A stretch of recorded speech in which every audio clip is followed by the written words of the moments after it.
Welcome back. Shop Talk Podcast. We're live from the Workbench, as always. And please do me a favor and like and subscribe on iTunes and on YouTube. We appreciate you guys listening. And if you don't want to listen to the NBA stuff coming up, you can always click ahead to What's for Dinner, where we do recipes every Sunday. It is the last 2 minutes and 40 seconds of this podcast, so you can just click through to it. And we have some NBA news coming up, but it's not real news. Just got free agency approaching. And we'll have some other news coming up. Tragic story. And a lot of different things going to go on in this free agency class. So check it out. And we appreciate you listening. If I had it my way, I'd just play the original. Let's get right into it, though. Oh, let's see. So you got 2018 free agency approaching, and you got a lot of speculation, a lot of rumors, as always, every year. And Cleveland Cavalier fans, yeah, I feel bad for them. And me, because I'm a Cleveland Cavalier fan. What a letdown. At least I don't have to look at the donkey, Draymond Green, dancing like a chicken and complaining anyways, you know? Let's get right into some of these rumors and my predictions of some of this free agency. And let's start with the biggest question of this offseason. And we all know who that's going to be. It's LeBron James, number one. A lot of people are thinking he's going to Philly, maybe even joining Paul George with the Lakers. Now, either way, that'd be really cool. Ben Simmons and LeBron James, right? Or Paul George and LeBron James. Forbes has him staying in at Cleveland, hold on, at 30-1 odds, which I thought that was extremely high. Meaning that he's going to leave. 30-1 that he's going to actually stay. But me, I actually have him staying in Cleveland for one more year. He will be the highest paid player, at least that's what I heard. But I get all my news from Facebook, and I like to get drunk and take Ambient and get on Twitter. Anyways, and not because I'm a Cavs fan, but then again, if you're going to rebuild, they might as well start doing it sooner than later. And, you got to start somewhere. And if the guy's just going to leave you after another year, who knows? I mean, sign him, trade him. But that's not going to happen. It's either he's going to stay for 1 year or he's going to leave this year. I think he'll stay. I don't know. Even though he just bought a house last year in L.A., you have to remember a lot of these players own houses out in L.A. Think about it. If you just got done playing the Clippers or the Lakers, you'd rather sleep in your summer home than go home, go to some motel. And you might not be flying out that night in your private jet. Well, And it's not like he's just a bench player or something with the whole house thing. So, number 2, you got Paul George, PG-13. I don't think he'll stay with the Thunder. I think he's going home to the Lakers. Yep, he's going home to the Lakers so he can be the man. And I don't think the situation in Oklahoma City suits him very well. I just think he could do a lot better. It's kind of like having an ugly girlfriend and you're the prom king, if you know what I'm saying. Who the fuck said that? I said it.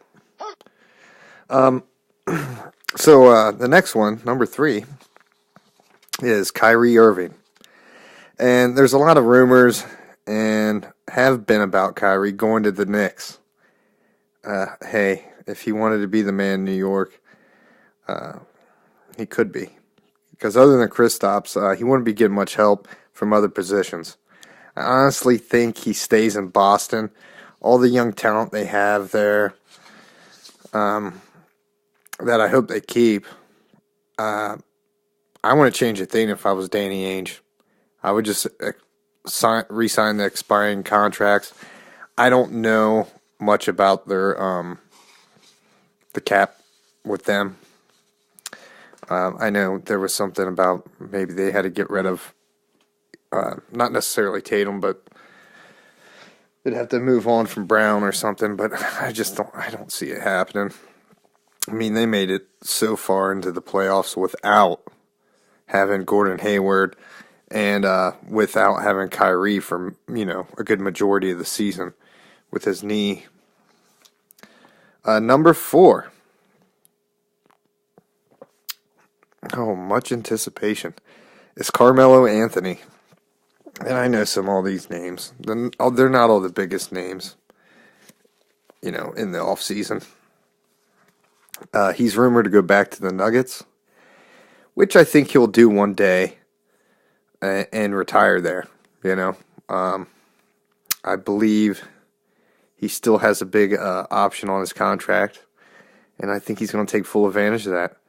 And no team, even the Nuggets, will offer him that kind of money. He knows. He knows that. I think it's his big payday. It's his last big payday. Let's put it that way.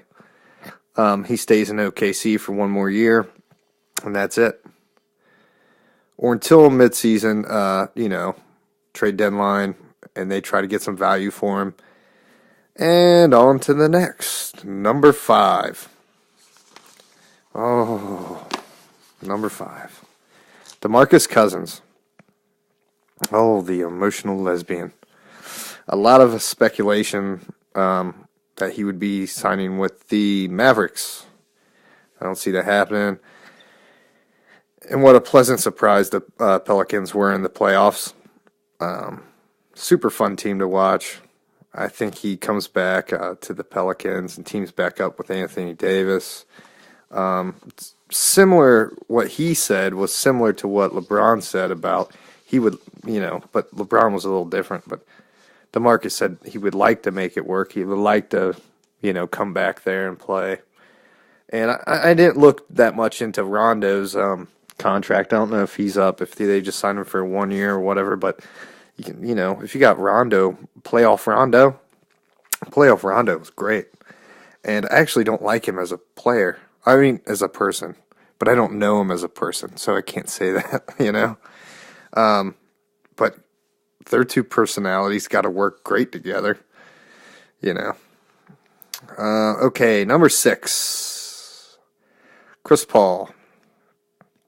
I think it's very highly unlikely that Chris Paul doesn't come back to the Houston Rockets, especially as far as they went into the playoffs. And the way he went out for the series, I think he wants revenge. He's still chasing a ring, which, by the way, now, I know this has nothing to do with it. I don't think he'll get it unless it's later in his career as a role player. And I know he's getting up there in age, but he's a great player, but he's too much of a hothead. And then number 7, Isaiah Thomas. I could definitely see him signing with a team like the Orlando Magic, where he could be the man again. I think after being heartbroken by Boston, being traded by the Cavs so early into the move, really think he has it in his head to start out fresh somewhere, and that he has to prove himself, which I don't think he has to prove himself anymore. But to have the ball in his hands most of the time, and they can use that scoring threat.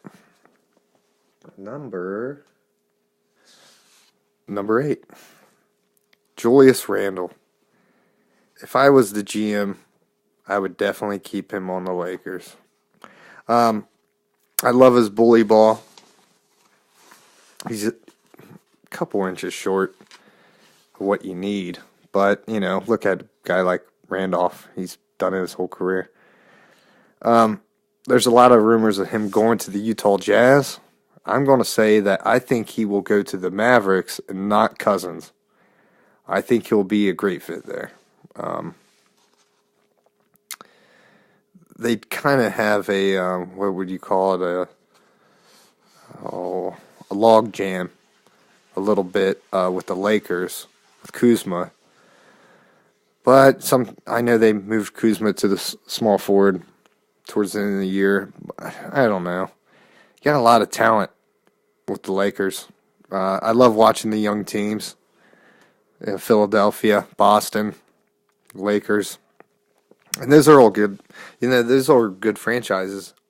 Old school franchises that you want to see succeed. At least I like seeing them succeed. Number 9, Clint Capella. No way after the run with the Rockets that came off. Does he go anywhere else but the Rockets? That one was quick. I mean, listen, they're feeding him the ball down low. He's executing. He's a good player.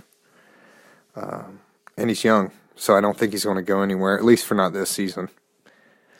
I think he'll wait. And at 10, I know it's not a big-time player, but I heard Mark Jackson talking about him signing him.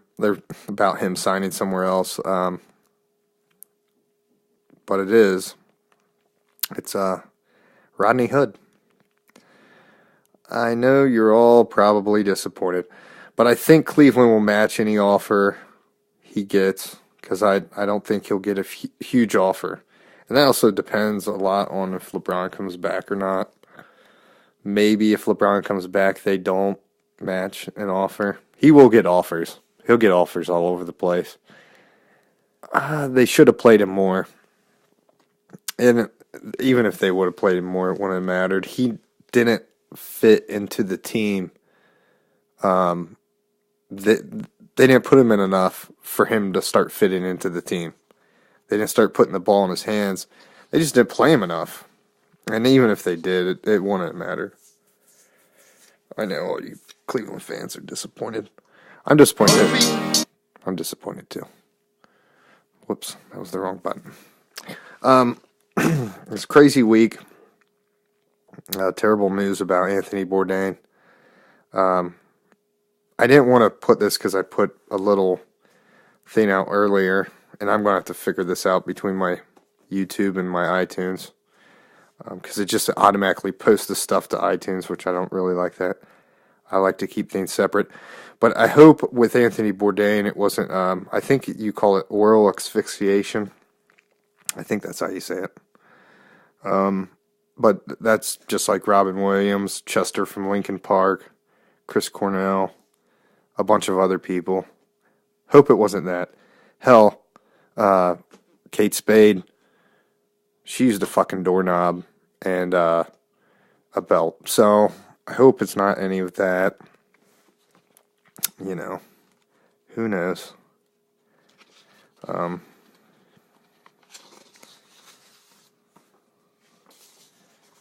also have another, we'll have another different parody going on the Shot Talk podcast. It's called Ask Drew. You could just email me any kind of question you want.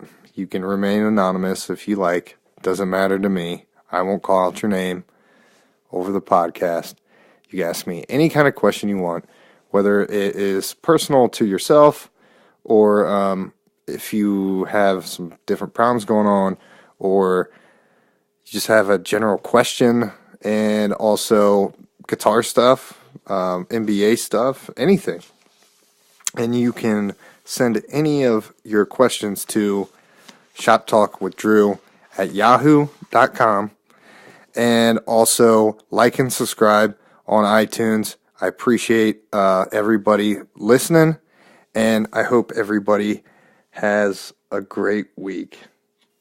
Can it be that it was all so simple then? Got me thinking, I remember the time. Can it be that it was all so simple then? Ain't no changing what's left. Can it be that it was all so simple then? Because we all race against death. Can it be that it was all so simple then? Got me thinking, I remember the time. Can it be that it was all so simple then?